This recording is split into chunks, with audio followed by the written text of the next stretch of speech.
Io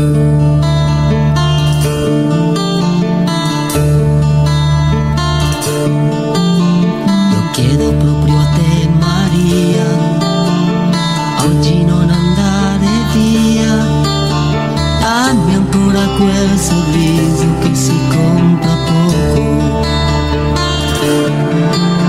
E adesso chiedo a te, Maria, brucia la mia fantasia, tira bene giù i capelli